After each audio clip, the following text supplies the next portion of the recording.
disciplina per i immigrati, la minacciata di costruire il progresso, che si dice sta costruendo.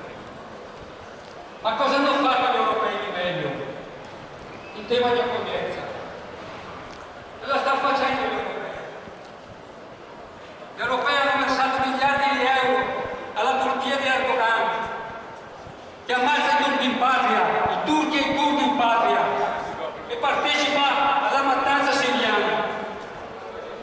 Miliardi di euro di Erdogan per bloccare qualche centinaia di migliaia di famiglie della Medio Oriente attraverso la rotta balcanica.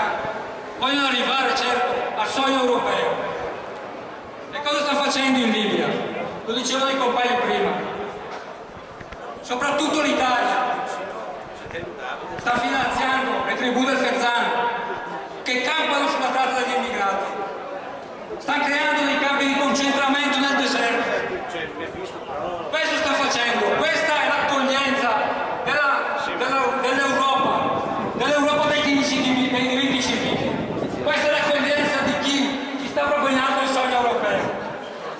E in Italia abbiamo pure un partito che sta al governo, che gioca tutte le parti con meglio.